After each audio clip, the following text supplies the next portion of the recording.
मैं अंजलि मिश्रा और स्वागत है आपका हमारे चैनल में। आपको बता दें कि योगी आदित्यनाथ की सरकार में बुलडोजर का खौफ जो है वो काफी ज्यादा हद तक देखने के लिए मिल रहा है। उत्तर प्रदेश में योगी सरकार की 2.0 की वापसी के बाद ही अपराधियों में खौफ का माहौल है। और इतना ही नहीं, यह खौफ 10 मार्च को चुनाव के नतीजे के साथ ही शुरू हो गया था। इसका असर ये हुआ कि योगी आदित्यनाथ के नेतृत्व वाली भाजपा सरकार के 10 मार्च को सत्ता में वापस आने के 15 दिन के अंदर कम से कम 50 अपराधियों ने आत्मसमर्पण कर दिया। अपराधी गले में तख्तियों के साथ थाने में पहुंचे, जिस पर एक संदेश लिखा हुआ था, मैं आत्मसमर्पण कर रहा हूं, कृपया गोली ना चलाएं। इसकी शुरुआत अपहरण और जबरन वसूली के आरोपी फरार गौतम सिंह से हुई। उसने 15 मार्च को जो है आत्मसमर्पण कर दिया। उसने 15 मार्च को गोड्डा जिले के छपिया थाने में सरेंडर कर दिया था। 3 दिन के अंदर ही सहारनपुर के चिलकाना थाने में 23 अपराधियों ने अपराध को अलविदा कहा। वहीं पश्चिम उत्तर प्रदेश में ही 4 शराब तस्करों ने एक हल्फनामे के साथ देवबंद पुलिस के सामने आत्मसमर्पण कर दिया, जिसमें कहा था कि वे फिर से अपराध नहीं करेंगे। इसके बाद पड़ोसी शामली जिले के आत्मसमर्पण करने का सिलसिला शुरू हो गया। यहाँ गौ हत्या के 18 अपराधियों ने थाना भवन और गढ़ी पुख्ता पुलिस थाने में खुद जाकर आत्मसमर्पण किया। वहीं कुछ दिन के भीतर एक और वांछित अपराधी हिमांशु उर्फ हनी ने पुलिस से उसे गोली न मारने की गुहार लगाते हुए एक तख्ती पकड़ी और फिरोजाबाद के सिरसागंज पुलिस स्टेशन में आत्मसमर्पण कर दिया। अपराधियों में अब कानून का भय भी दिख रहा है, ऐसा एडीजी प्रशांत कुमार का भी कहना है।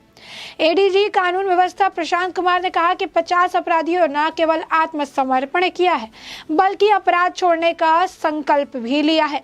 उन्होंने बताया कि इस दौरान 2 अपराधियों को मुठभेड़ में मार गिराया गया और 10 अन्य को गिरफ्तार किया गया है। उन्होंने कहा कि कानून व्यवस्था में सुधार के लिए योजनाओं के माध्यम से प्रदेश के कोने कोने में अपराधियों में भय का संचार है। भय पैदा करने के लिए उनके लिए कार्रवाई भी की जा रही है।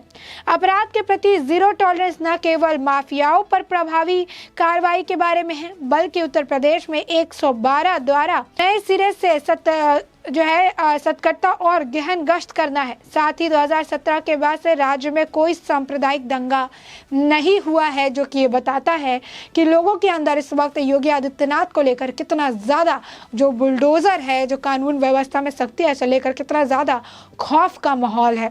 बता दें कि इससे पहले भी कई अलग अलग जगहों से खबरें निकलकर सामने आई थी कि किस तरीके से किसी के अवैध निर्माण पर, जो भू माफिया है उनके अंचल संपत्ति पर, काली कमाई पर, जो भूमि अधिग्रहण करके बिल्डिंग्स जो बनाए गए, जो जमीन कब्जा करके वहां पर जो इमारतें खड़ी की गई, उन सभी पर, कानपुर कहिए, लखनऊ कहिए, अलग अलग जगहों पर जो है बुलडोजर का जो काम देखने के लिए मिला। बुलडोजर ने इन सभी इमारतों को धराशाही कर दिया। कई सारी सरकारी जमीनों को, कई सारी जो है लोगों की जमीनों को कब्जा मुक्त कराने का काम किया गया। जो भूमि अधिग्रहण किया गया था या फिर दुकान वगैरह भी रोड से ज्यादा बाहर निकल कर लगाए गए थे, उन्हें भी 24 घंटे का अल्टीमेटम देके हटाने की बात कही गई। जो बात नहीं मान रहे उनके यहाँ पर जो है बुलडोजर का बोलबाला देखने के लिए मिल रहा है। और साथ ही आपको बता दें कि अगर जो बात नहीं मान रहा था या फिर जो वहां पर से हटने के लिए तैयार नहीं था, तो उन्हें बुलडोजर लगाकर हटाया भी जाता है और साथ ही साथ जुर्माना भी उन्हें देना पड़ता है। यानी एक नहीं डबल कार्रवाई देखने के लिए मिलती है। और यही कारण है कि जिस तरीके से योगी आदित्यनाथ की वापसी के साथ जो 1-2 क्रिमिनल्स है उनका एनकाउंटर भी किया गया, जिसके बाद खौफ का माहौल है कि सरकार जो है वो जीरो टॉलरेंस की नीति अपनाती है अपराधियों के खिलाफ, माफियाओं के खिलाफ। और ऐसे में अगर सरेंडर नहीं किए गए तो एनकाउंटर में मारे जाएंगे। और एनकाउंटर का जो डर है वो काफ़ी ज़्यादा है इनके अंदर, और इसी वजह से अब एक के बाद एक बड़े बड़े जो अपराधी है, माफिया है, वो सभी अब आत्मसमर्पण कर रहे हैं। वहीं दूसरी तरफ आपको बता दें कि योगी आदित्यनाथ का जो कैबिनेट है, कैबिनेट का विस्तार हो चुका है। कैबिनेट में कई अलग अलग जो चेहरे हैं उनको जगह मिली है, जिसमें बेबी रानी मौर्य को भी जगह मिली है। तो बेबी रानी मौर्य ने जगह मिलने के बाद उनका भी बयान आया है, जिसमें उन्होंने स्वामी प्रसाद मौर्य साथ ही साथ ओपी राजभर को मुंहतोड़ जवाब दिया है। उन्होंने कहा कि मैंने अपनी अगर पहले की बात करूं तो मैंने गवर्नर के तौर पर, एक मेयर के तौर पर और आज उत्तर प्रदेश में एक कैबिनेट मिनिस्टर के तौर पर मैं काम कर रही हूं। जब कोरोना हुआ था उस वक्त मैंने उत्तराखंड के गवर्नर की पोस्ट से रिज़ाइन कर दिया था और उत्तर प्रदेश की जनता को सर्व करने के लिए यहाँ चली आई थी और इतने सालों से मैंने कंटिन्यू जो है यहाँ पर जो महिला है उनके वेलफेयर के लिए काम किया है। उन्होंने कहा मैं खुद जाटव समाज से आती हूँ। भाजपा ने एक दलित को आगे रखकर मेयर, राज्यपाल, कैबिनेट मंत्री और भाजपा का राष्ट्रीय उपाध्यक्ष बनाया। स्वामी प्रसाद मौर्य अवसरवादी थे और बस अवसर खोजने आए थे। आप खुद देखिए कि उनका क्या हालत है। तो आप देख सकते हैं किस तरीके से स्वामी प्रसाद मौर्य जो कहते थे कि दलितों की अपेक्षा की जाती है, बीजेपी में उन्हें जगह नहीं दिया जाता है, बीजेपी में जो है उनका सम्मान नहीं किया जाता है, और आज एक दलित सामने से कह रही हैं, बेबी रानी मौर्य खुद कह रही हैं कि भाजपा ने एक दलित को आगे रखकर मेयर, राज्यपाल, कैबिनेट मंत्री और भाजपा का राष्ट्रीय उपाध्यक्ष बनाया। और स्वामी प्रसाद मौर्य को उन्होंने अवसरवादी कहा और कहा कि वो अवसरवादी थे और बस अवसर खोजने आए थे। आप खुद देखिए कि आज के वक्त में स्वामी प्रसाद मौर्य की हालात कैसी हो गई है।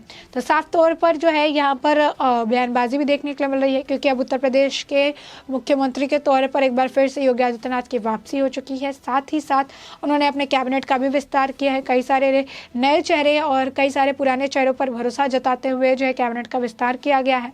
तो साफ तौर पर आप देख सकते हैं कि इसी तरीके से जब 10 मार्च को रिजल्ट आया था और बीजेपी की वापसी की खबर आई थी, तभी से इनके अंदर जो अपराधी है उनके अंदर खौफ था। और अब योगी आदित्यनाथ दूसरी बार वापसी कर चुके हैं मुख्यमंत्री के तौर पे। अब ये खौफ और भी ज्यादा बढ़ गया है, या यूं कहिए कि अब ये खौफ डबल हो चुका है। बता दें कि ये अपराधी जो इस वक्त आत्मसमर्पण कर रहे हैं, लगातार जो है आत्मसमर्पण की तरफ से किया जा रहा है, तो इन अपराधी को या तो पुलिस एनकाउंटर या फिर घरों पर बुलडोजर चलने का डर सता रहा है। बता दें आपका हाल ही फिलहाल का एक मामला है, जो रेप का अपराधी है वो भागा हुआ था, लेकिन जब प्रशासन बुलडोजर लेकर उसके घर पर गई तो उसने खुद आत्मसमर्पण कर दिया। बता दें कि अपराधी अपने गले में तख्तियां लपेट कर थाने में गए हैं और उन्होंने सरेंडर किया है। उसमें लिखा था कि मैं आत्मसमर्पण कर रहा हूं, कृपया गोली न चलाएं। इस मामले में यूपी के जो ADG law and order Prashant Kumar ने कहा है कि 50 अपराधी थाने में न केवल आत्मसमर्पण कर रहे हैं बल्कि अपराध छोड़ने की कसम भी खाते नजर आ रहे हैं। यानी एक तरफ से अपराध भी कम हो रहा है, दूसरी तरफ अपराधियों में सुधार भी आ रहा है कि वो अपराध करने से जो है हिचकिचा रहे हैं। पुलिस अधिकारी ने यह भी कहा कि प्रदेश के कोने कोने में अपराधियों में भय पैदा करने के लिए माइक्रो प्लानिंग के तहत कानून व्यवस्था में सुधार के लिए त्वरित और सख्त कार्रवाई की जा रही है। अपराध के प्रति जीरो टॉलरेंस न केवल माफियाओं पर प्रभावी कार्रवाई के बारे में है, बल्कि उत्तर प्रदेश में भी इसको लेकर पूरी तरीके से काम किया जा रहा है। बता दें कि उत्तर प्रदेश में जो अपराधी है उनके आत्मसमर्पण करने की शुरुआत जो है 10 मार्च से हो चुकी थी। 15 मार्च 2022 को सहारनपुर के अपहरण और जबरन वसूली के मामले में फरार रहे गौतम सिंह ने गोड्डा जिले के छपिया थाने में जाकर आत्मसमर्पण किया था और उसके बाद जो है आपको बता दें कि इसी तरीके से सिलसिला लगातार जारी है। बुलडोजर हावी नजर आ रहा है, बुलडोजर का जो डर है वो अब देखने के लिए मिल रहा है और कहीं ना कहीं बदमाशों में योगी आदित्यनाथ का डर है कि 15 दिनों में 50 अपराधियों का सरेंडर देखने के लिए मिला और अपराध से भी अपराधियों ने तौबा कर ली है।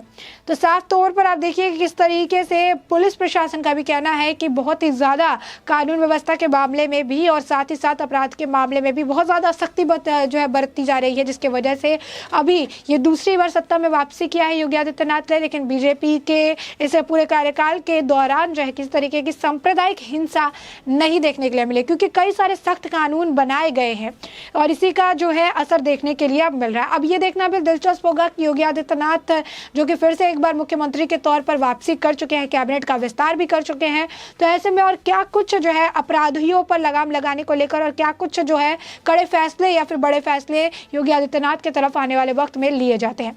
तब तक के लिए आपने ये पूरा मामला जाना कि पूरा मामला क्या है, किस तरीके से 15 दिनों के अंदर ही 50 अपराधियों ने आत्मसमर्पण कर दिया है। तो इस पूरे मुद्दे पर और साथ ही साथ बेबी रानी मौर्य ने जो स्वामी प्रसाद मौर्य को जवाब दिया है उस पर भी आपकी जो राय हो हमें कमेंट सेक्शन में कमेंट करके जरूर बताएं।